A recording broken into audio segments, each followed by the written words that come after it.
အားလုံးမင်္ဂလာပါကျွန်တော်အခု sharing လုပ်ပေးမယ်အကြောင်းအရာလေးကတော့ဘာလဲဆိုလို့ရှိရင် Vlookup fashion ကိုမှကျွန်တော်ကဘာနဲ့တွဲပြီးတော့အသုံးပြုနေဆိုတော့ choose fashion နဲ့တွဲပြီးတော့အသုံးပြုတဲ့ပုံစံလေးကို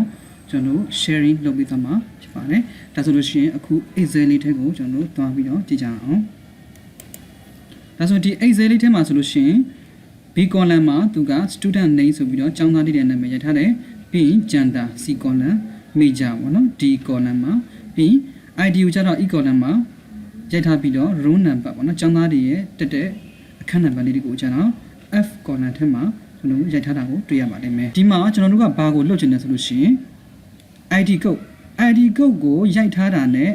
ကျွန်တော်လိုချင်တာကဘာလဲဥပမာလူနာမည်ကိုပေါ်စေချင်တာလားဒါမှမဟုတ်ကြားမှပေါ်စေချင်တာလားဒါမှမဟုတ် major ယူထားတဲ့တင်တန်းခေါင်းစဉ် major လေးတွေ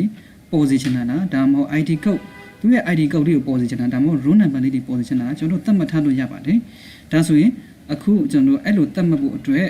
ရှိထားပြီးသားတွက်ထားပြီးသားဒီအကွက် I နဲ့ 3 နဲ့ဆုံတဲ့အကွက်လေးမှာ click တစ်ချက်နေပြီးတော့ delete နေပြီးတော့ရှိထားပြီးသားပုံသင်နည်း fashion လေးတွေကိုဖြတ်ထားမယ်ပြီးရင်ကျွန်တော်ကအခုအရင်ဦးဆုံးညီမချင်းချမယ် choose ဆိုတဲ့ formula လေးကိုအသုံးပြုပြီးတော့ကျွန်တော်တို့က column လေးတွေကိုနံပါတ်အမှတ်စီလိုက်ကျွန်တော်ကသတ်မှတ်ထားမယ်အဲဆိုသတ်မှတ်ဖို့အတွက် CHOOSE choose ဆိုတဲ့ fashion လေးကိုကျွန်တော်ကရိုက်ထည့်လိုက်တယ်ရွေးဖို့အတွက်တက်ခီတွန်းပြီးတော့ရွေးလိုက်တယ်ဒါဆိုရင်အဲ့မှာ index number ဆိုပြီးတော့သူကမေးလာပါတယ်ဒါဆိုရင် index number ကျွန်တော်က index number လေးကိုသတ်မှတ်ပေးရမယ်ဒါဆိုရင်အခုလက်ရှိကြည့်လိုက်မယ်column လေးကဘယ်နှ column ရှိလဲဆိုလို့ရှိရင် 1 column 2 column 3 column 4 column 5 column ပေါ့နော်ဒါဆိုရင်5 column ဖြစ်တဲ့အတွက်ကျွန်တော်ကတွန့်ကွင်းလေးထဲမှာပေါ့နော်တွန့်ကွင်းလေးရထည့်လိုက်တယ်ပြီး1.2.3.4.5ပြီးရင်အဲ့တွန့်ကွင်းလေးနဲ့ကျွန်တော်ကပြန်ပြီးတော့ပိတ်လိုက်တယ်နော်ပြီးရင် comma ကုတ်တယ်ကျွန်တော်က index number လေးထည့်ပြီးတာနဲ့အဲ့မှာတန်မိုးလေးတွေကိုကျွန်တော်ကစပြီးတော့သတ်မှတ်ရတော့မယ်1ဆိုတဲ့အဲ့ index number ကဘယ် column ကိုပထမအဆုံးမှာထားမယ်ပေါ့နော်ကျွန်တော်ကတိုက်စစ်မဲ့ column ID ဆိုတဲ့ column လေးကိုကျွန်တော်ကပထမအဆုံးနေရာမှာထားမှာဖြစ်တဲ့အတွက်ဒီ column လေးကိုရွေးမှတ်လိုက်တယ်ဘယ်ကနေပဲအထိလဲဆိုလို့ရှိရင် E3 ကနေပြီးတော့မှ E12 အထိကိုကျွန်တော်ကရွေးမှတ်လိုက်တယ်ပြီး comma ကုတ်တယ်ဒုတိယ column ကိုကျွန်တော်ကဘာရွေးမလဲဆိုလို့ရှိရင် F ပေါ့နော် column F ရဲ့အောက်မှာရှိတဲ့ F3 ကနေပြီးတော့မှ F12 အထိပေါ့နော်ဘာလဲဆိုလို့ရှိရင် row number လေးတွေပါဒါဆိုလို့ရှိရင် F3 ကနေ F12 အထိကိုကျွန်တော်ကရွေးမှတ်လိုက်တယ် comma ကုတ်တယ်ပြီးနောက်တစ်ခုအနေနဲ့ကျွန်တော်ကကျောင်းသားတွေရဲ့နာမည်ကိုကျွန်တော်က column 3နေရာမှာထားခြင်းနဲ့ဒါဆိုရင် B3 ကနေပြီးတော့မှ B12 အထိ selection မှတ်လိုက်တယ် comma ကုတ်တယ်ပြီးရင် male ကျွန်တော်က male female ပေါ့နော် gender ကိုကျွန်တော်က column ဘယ်နေရာမှာဆိုလို့ရှိရင် column 4 column မြောက်မှာကျွန်တော်ထားခြင်းနဲ့ C နဲ့3နဲ့ဆုံတဲ့အကွက်ကနေပြီးတော့မှ C နဲ့12နဲ့ဆုံတဲ့အကွက်အထိကိုရွေးမှတ်လိုက်တယ် comma ကုတ်တယ်ပြီးရင်ကျွန်တော်ကD3 ကနေပြီးတော့မှ D12 အထိပေါ့နော် major ရှိတဲ့ column လေးကို5 column မြောက်မှာကျွန်တော်ကထားလိုက်တယ်ပြီးရင်ကျွန်တော်က green စဖြစ်တဲ့အတွက် green ကိုပြန်ပြီးတော့ပိတ်လိုက်တယ်ဒါဆိုတစ်ချက်ကြည့်မယ်ကျွန်တော်ကအခု choose ဆိုတဲ့ fashion လေးကိုအသုံးပြုပြီးတော့ column လေးတွေကိုအမှတ်စဉ်လိုက်ကျွန်တော်ကထားလိုက်တယ်1 2 3 4ဆိုပြီးတော့တွန့်ကွင်းလေးထဲမှာcolumn လေးတွေရဲ့အမှတ်စဉ်ကိုကျွန်တော်ကရေးထည့်လိုက်တယ်ပြီးရင် column လေးတွေကိုတစ် column ချင်း1 2 3 4အလိုက်စီလိုက်တယ်ဒါကတော့ choose formula ကိုကျွန်တော်ကအသုံးပြုပြီးတော့ column လေးကိုသတ်မှတ်ပေးတာဖြစ်ပါတယ်ဒါဆိုရင်အခုကျွန်တော်တို့ကထပ်ပြီးတော့ဘာနဲ့ပေါင်းမလဲဆိုလို့ရှိရင် Vlookup ဆိုတဲ့အဲ့ဒီ fashion နဲ့ထပ်ပြီးတော့ပေါင်းမှာဖြစ်တယ်ညီမချင်းနဲ့ choose နဲ့အကြားမှာ click တစ်ချက်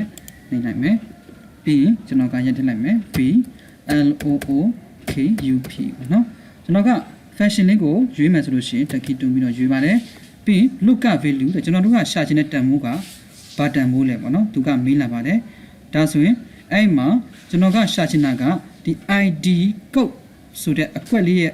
အောက်မှာခေါင်းစဉ်အောက်မှာရှိတဲ့ H နဲ့3နဲ့ဆုံတဲ့အကွက်ကိုကျွန်တော်ကရှာချင်တာဖြစ်တဲ့အတွက်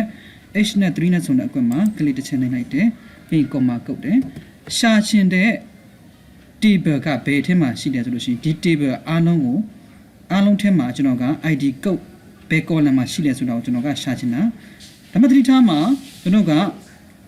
ID code ကိုရှာတဲ့အခါမှာ choose ကသတ်မှတ်ထားတဲ့အတိုင်း